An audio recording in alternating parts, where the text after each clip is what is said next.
চলমান দাবদাহে দেশে ডিমের উৎপাদন কমে গেছে শতকরা 20% মতো, এমনটাই বলছেন খামারিরা। পাশাপাশি হিট স্ট্রোকে মারা যাচ্ছে মুরগি ও বাচ্চা। এই অবস্থায় সরবরাহ সংকটের আশঙ্কা করছেন সংশ্লিষ্টরা।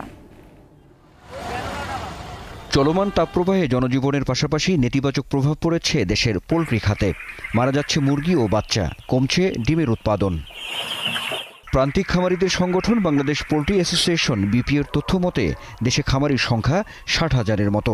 প্রতিদিন ডিমের চাহিদা প্রায় 4 কোটি, কিন্তু প্রচণ্ড গরমে এই খাতের বেহাল দশা। সাভারের ধামরাইয়ের কাউসার আহমেদ 10,000 মুরগি নিয়ে বেকায়দায় পড়েছেন। একই অবস্থা অন্য খামারিদেরও।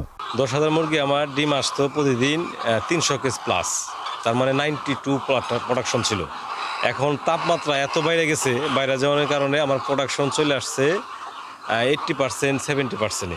আবার প্রতিদিন মুরগি স্টক করে মারা যেতেছে, আবার কারাদ্য থাকেই না। এই তো ঝুঁকির মধ্যে ব্যবসা ধরে রাখায় কষ্টকর। এখন আমরা খুব আশঙ্কার মধ্যে আছি। এখানে ফ্যান দিচ্ছি, আপনার স্ট্যান্ড ফ্যান, সিলিং ফ্যান, আবার ঝর্ণা দিচ্ছি। গরমের কারণে প্রতিদিন 40টা, 30টা, 50টা করে মারা যেতেছে, হিট স্ট্রোক হয়ে যায়। আপনার এ পর্যন্ত 400 মুরগি মারা গেছে। তাহলে আপনি এরকম অনেকেই লস খাইতেছে। লস খেলে আর কেউ উঠাইবে না, বাজারে সংকট দেখা দিতে পারে। ব্রয়লার মুরগির জন্য স্বাভাবিক সহনীয় তাপমাত্রা 26 থেকে 28 ডিগ্রি সেলসিয়াস, কিন্তু দেশে এখন তাপমাত্রা উঠেছে 42 ডিগ্রি পর্যন্ত। ফলে হিট স্ট্রোকের শিকার হচ্ছে মুরগি। প্রোডাকশন 80-95% হয়েছে, 80%, 80 কি 50-এর নিচে এবারে মাঝখানে মাঝে মাঝে। বর্তমানে যে রোদের অবস্থা, যে পানি যদি ঠান্ডা পানি দেয় 5 থেকে 10 মিনিট পরে পানি চার মতো গরম হয়ে যায়। মুরগি তো এই পানি খাইলে আবার খাইলেও স্ট্রোক করবো, না খাইলেও স্ট্রোক করবো। তাপ প্রবাহের কারণে আমাদের মুরগিগুলি প্রতিনিয়ত হিট স্ট্রোক হচ্ছে।